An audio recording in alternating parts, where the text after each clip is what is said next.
A minha missão no vídeo de hoje não é das mais fáceis, vocês vão entender o porquê. Eu vou comentar essa última entrevista coletiva dada no dia 16 de janeiro de 2024 pela presidente do Palmeiras, uma entrevista que foi marcada ali com antecedência, uma entrevista que foi selecionada só para jornalistas mulheres participarem, porque até gerou uma dúvida, né? Por que ela quer uma entrevista só com mulher? Será que é um anúncio que ela vai fazer em relação ao time feminino?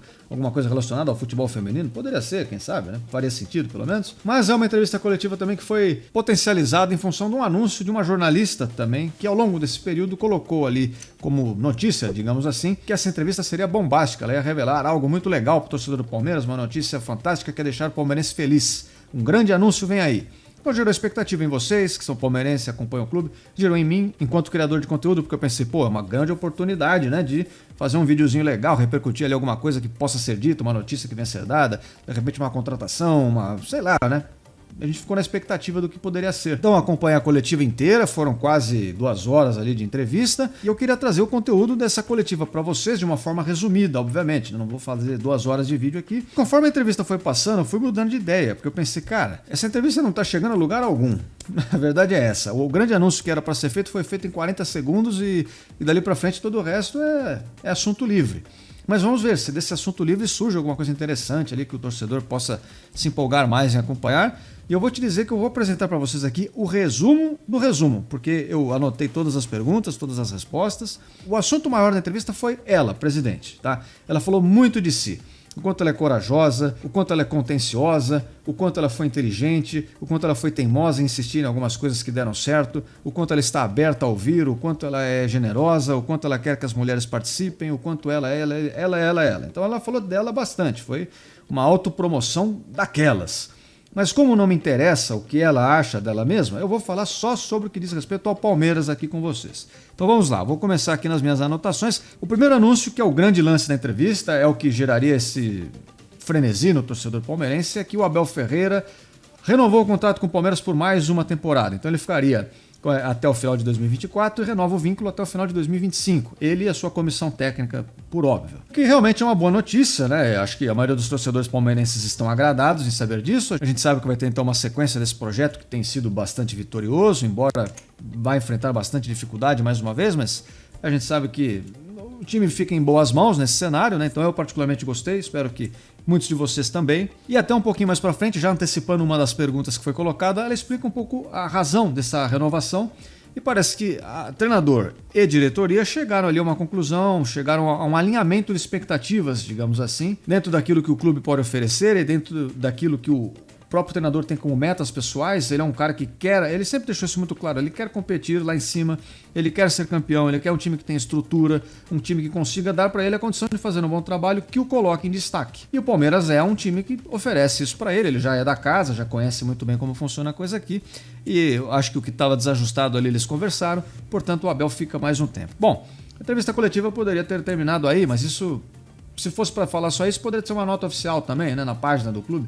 Não precisava convocar essa galera toda. Então, a partir daqui, ela abre para perguntas genéricas, né? Fica tema livre, pergunte o que quiser. E as jornalistas fizeram lá o seu papel. Bom, a primeira pergunta foi em relação ao patrocínio do Palmeiras. A renovação, né? Que o prazo do patrocínio também acaba agora no final do ano. E a gente precisa renovar essa situação, seja com o mesmo patrocinador ou com outro. Dentro desse período, a gente viu notícias dos clubes rivais, Flamengo, Corinthians, sobretudo, de novos anúncios também de patrocinadores que excediam o valor pago das empresas da atual presidente aí do clube. E ela tinha falado na última entrevista, aquela que eu também comentei aqui no canal, por ocasião de algumas infelicidades que ela colocou lá, ela deixou em aberto, fez uma promessa, que eu acho que é uma promessa meio vazia, aquela coisa que a gente fala só para convencer o interlocutor. Você não pretende, de fato, se posicionar daquela forma, mas você só está falando porque aquilo você sabe que gera o efeito que você quer no interlocutor do outro lado. Então ela falou que se alguém tivesse um patrocínio maior do que o do Palmeiras, era só provar para ela, mostrar o contrato, que ela cobria na hora. Bom, primeiro que já não é o maior patrocínio há algum tempo, a gente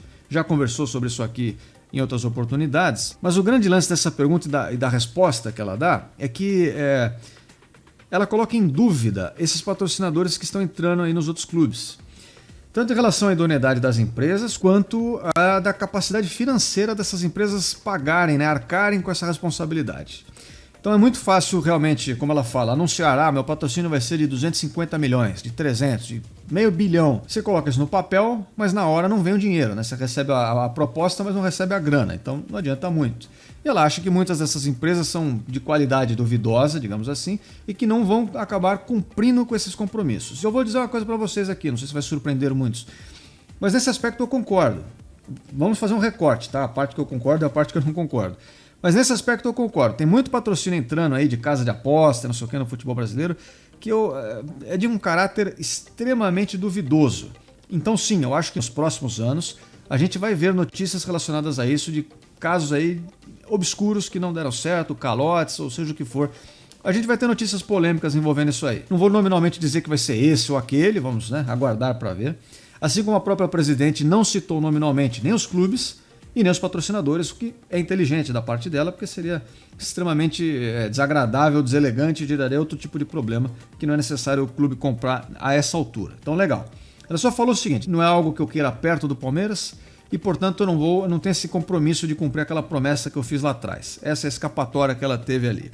Agora, ela coloca também que vai abrir para concorrência, né, conforme esse patrocínio atual do Palmeiras acabe, vai abrir para concorrência de novas empresas, para que, caso apareça uma que oferte um valor que atenda melhor o interesse do clube, o Palmeiras possa fechar um outro tipo de acordo que não com as empresas dela. Mas tem um porém aí. É claro que quando você mesmo gera o processo, você consegue criar, digamos assim, alguns atalhos para uns e alguns empecilhos, alguns obstáculos para outros. Então, por mais que, vou abrir para concorrência, conforme o jeito que você faz essa abertura, você pode afugentar alguns potenciais investidores no clube. Então, eu não estou dizendo que isso já tenha acontecido, não estou falando do passado, mas estou falando do futuro hipotético. Portanto, estou colocando como hipótese, né? Não é uma acusação formal de que está sacaneando aqui, não. Mas é uma hipótese que é possível, é uma coisa que pode existir realmente. Isso decorre de um conflito de interesses perene, inerente à existência de um patrocinador que é também o seu próprio patrocinado. Sempre vai haver margem para esse tipo de dúvida se não há nenhum tipo de beneficiamento desse ou daquele numa situação como essa. Então, isso é uma coisa factual, não é uma questão de opinião. Esse conflito de interesse, eu sei que a presidente não gosta que seja dito, mas ele existe e ele é permanente. Não é por ser ela, não é uma acusação contra ela ou contra qualquer outro patrocinador individualmente falando ou qualquer presidente individualmente falando. É uma coisa institucional. Se eu sou meu próprio patrocinador e meu próprio patrocinado, e ambos têm interesses que podem se sobrepor, por exemplo, na questão financeira, do quanto vai ser pago pelo acordo, o conflito está aí e não pode ser ignorado. Mas então, já que ele existe, vamos lidar com ele, né? Vamos ver de que forma a gente consegue lidar com essa situação. Bom, depois de falar sobre o patrocínio, colocar em dúvida o patrocínio dos rivais, ela insiste um pouco mais nessa questão da participação das mulheres, até que ela toca um ponto que basicamente resume a minha opinião sobre isso. E por isso eu vou gastar pouco tempo com essa parte. Ela fala, tem que ter mulheres? Tem, mas ela fala, mas também tem que ser competente, né? Então quem está aqui é homem, não está aqui porque é homem, está aqui porque é competente, e as mulheres que aqui estão também estão porque são competentes. Então não basta ser mulher para estar no cargo, não basta ser isso, não basta ser aquilo, é preciso exercer bem o seu papel. E sim, pronto, resumiu aqui o que eu tenho a dizer sobre isso. Se vai exercer bem, conforme naturalmente essas competências vão emergindo nesse cenário, vai se dando essa distribuição, se vai ser mais desse, vai ser daquele, isso aí tanto faz. A questão é que essa distribuição, ela precisa, em qualquer área da sociedade, de um clube de futebol, de qualquer coisa. Isso precisa ser preenchido organicamente, e aí que você realmente vai obter os melhores resultados. Do contrário, você começa a criar um problema muito maior, reduz a performance do seu sistema, joga os seus resultados lá para baixo e acirra os ânimos, né? Vai dilacerando o tecido social, e o mesmo vale para dentro de um clube. Isso está totalmente errado em qualquer área da vida ou da administração, seja empresarial, governamental, qualquer coisa. Isso é um problema. Quem faz isso compra um problema do qual não consegue se desfazer depois e só perde com isso. Bom, resumindo é isso. Agora vamos voltar para as perguntas. Uma jornalista colocou a questão da popularidade do clube em relação ao preço dos ingressos, né? Se tem como baratear, permitir um acesso mais facilitado para as camadas mais pobres ali da população, para que eles também possam ver os jogos no estádio.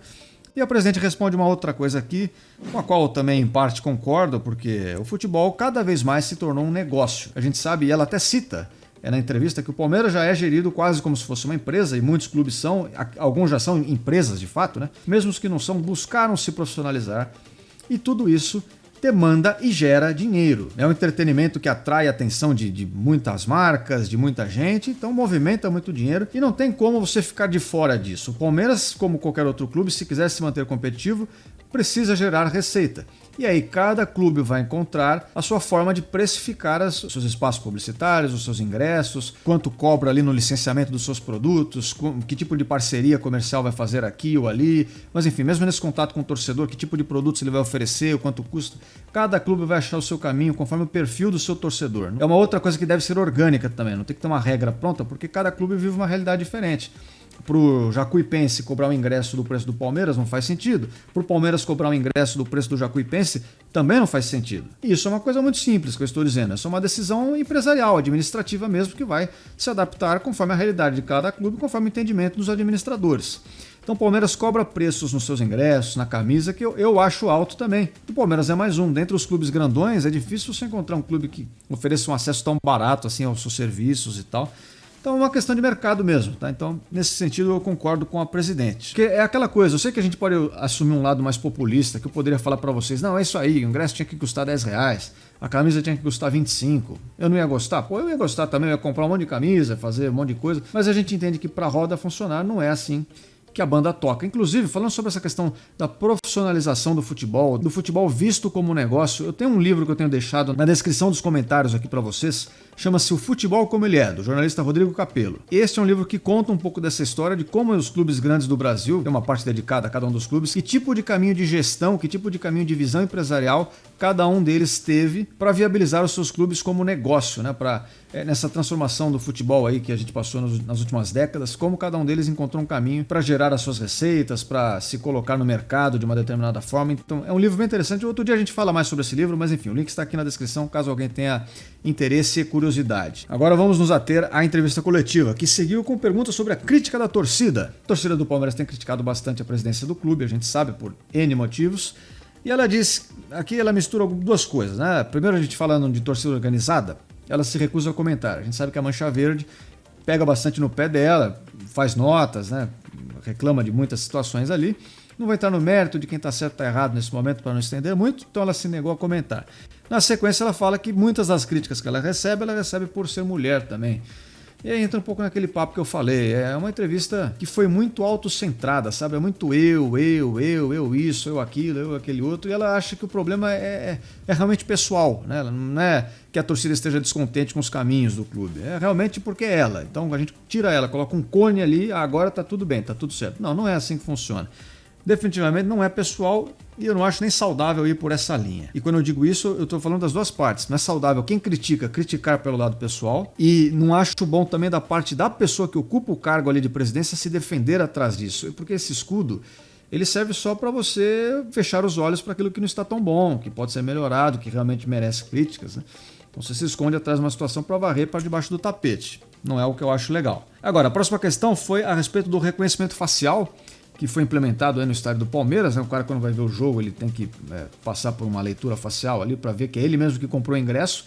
Isso foi uma solução que o clube encontrou para remediar o problema dos cambistas, que é uma outra coisa que encarece o ingresso também, né? A gente falou sobre isso agora há pouco. Se você comprar do clube é um preço, se você compra do cambista, aí você não sabe nem se o ingresso é bom ou não. Às vezes você compra até um ingresso frio aí, mas você vai pagar mais caro porque é uma revenda. Então, para resolver esse problema, eles colocaram uma limitação da compra de ingressos, e para você entrar no estádio, você tem que mostrar que você é o cara que comprou lá de fato. Isso aqui é uma questão, pessoal, é uma decisão empresarial também, uma decisão de gestão. Eu não sou contra ou a favor, essencialmente, a decisão, assim. Se é esse o caminho que o clube encontrou, se isso resolveu o problema, se isso permite que as pessoas tenham um acesso ali mais justo ao estádio, legal, não me oponho.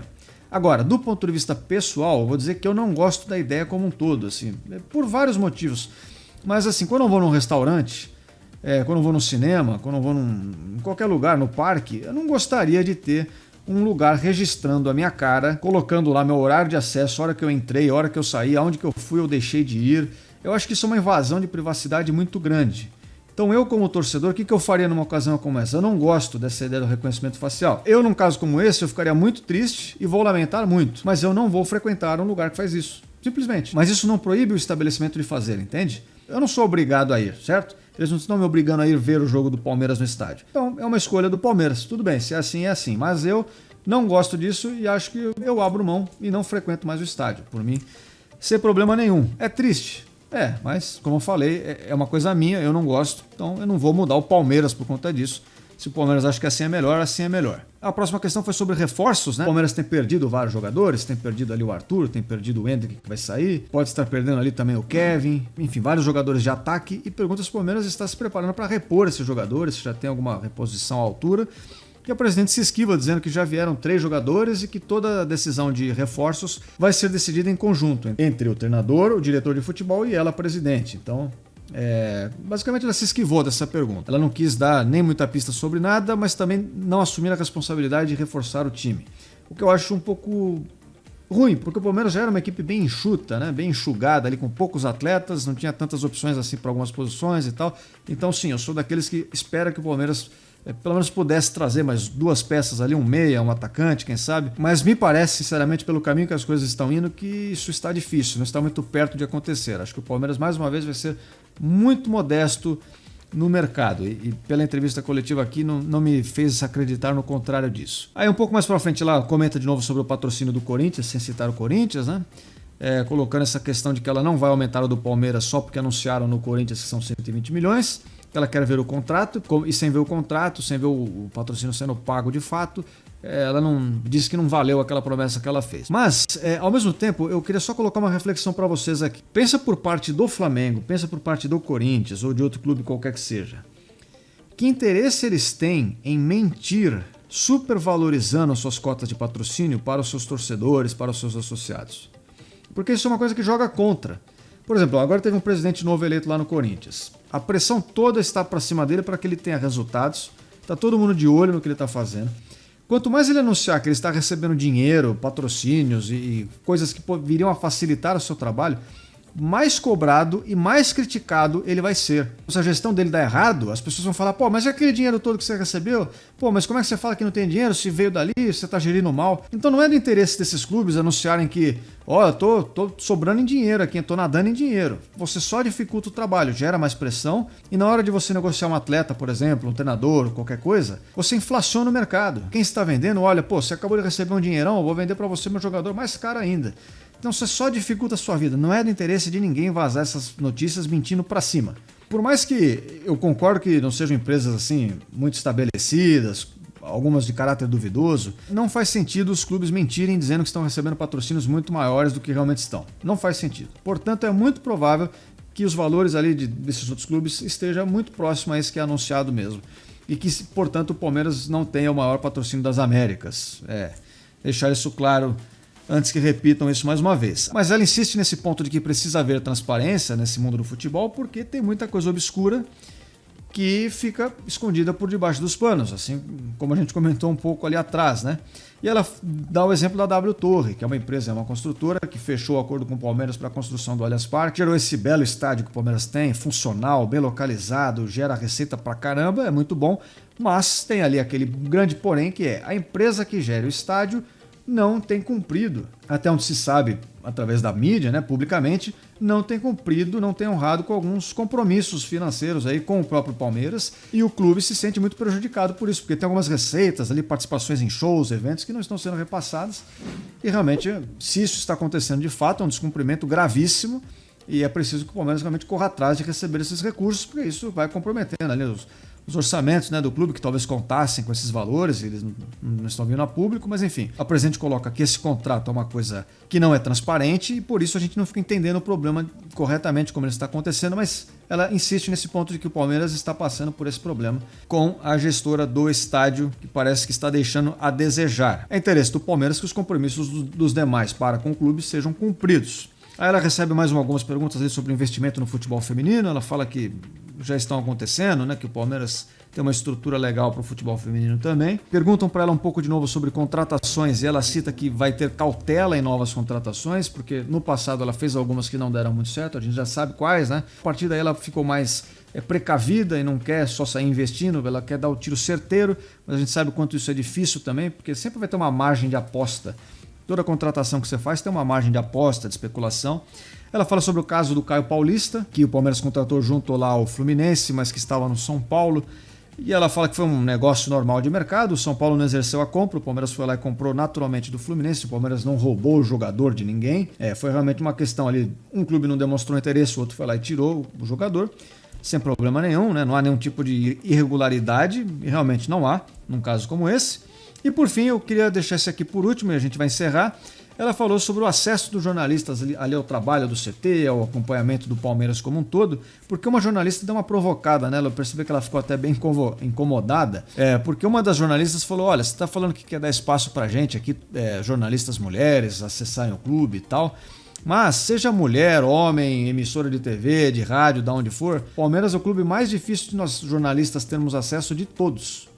Palmeiras é um clube muito fechado, a gente não consegue acessar nada do que há aqui dentro e isso dificulta muito o trabalho da imprensa. Então a jornalista falou, tem como você rever essa situação? Porque a gente não consegue trabalhar tão bem no Palmeiras quanto nos demais clubes. E a presidente disse, eu vou conversar com as pessoas interessadas, a comissão técnica, o diretor de futebol, a gente vai ver se a gente consegue flexibilizar isso um pouco para que os jornalistas tenham mais acesso. Mas aqui entram algumas questões. Essa blindagem, no fim das contas, eu não sei se é ruim não. Por quê? O Palmeiras no passado, ali, há 10, 15 anos atrás, sofria uma barbaridade com vazamento de informação, com gente causando intriga dentro do clube, com jornalista vazando notícia falsa, jornalista pegando fofoquinha daqui e dali, pega de um e leva para o outro, gerando uma confusão, gerando uma efervescência no clube desnecessária. E a gente sabe que a imprensa vive de gerar polêmica mesmo, muitas vezes de mentira descaradamente. A gente sabe que jornalista não é nenhum santo, né? Jornalista é como qualquer pessoa, tem uma meia dúzia que é gente boa pra caramba e tem uma outra meia dúzia que é o capeta na terra. Tem um monte de gente sacana que faz maldade mesmo, faz coisa de má intenção. Então assim, se blindar dessas situações eu nem acho que seja tão ruim. O Palmeiras tem dado muito certo desse jeito e eu, como acompanho o Palmeiras há muito tempo, falo isso porque pra mim era uma questão muito interessante lá atrás. Toda hora eu me questionava sobre isso, eu falava, caramba, no São Paulo, no Corinthians, não sei onde, as coisas não vazam. No Palmeiras vaza todo que é tipo de informação, gera polêmica, gera desgaste, gera constrangimento para treinador, para jogador, não sei o quê. Então eu prefiro blindado. Talvez o fato do Palmeiras dar um acesso mais limitado a vocês seja uma das coisas, um dos ingredientes do sucesso do Palmeiras nos últimos tempos. É só a minha notinha final que eu gostaria de registrar aqui para vocês. Bom, pessoal, eu fiz o resumo do resumo, esse vídeo eu sei que ficou bem longo, mas eu gostaria de trazer então todos esses assuntos para vocês ficarem por dentro do que aconteceu. Fizemos aqui também os nossos comentários, eu deixo sempre aberto para vocês darem as suas opiniões. Convido todos a se inscreverem no canal para receberem mais vídeos e vos lembro para deixarem o like também, que vocês me ajudam bastante aqui nesse trabalho, certo? Espero todos vocês aqui em breve, até a próxima.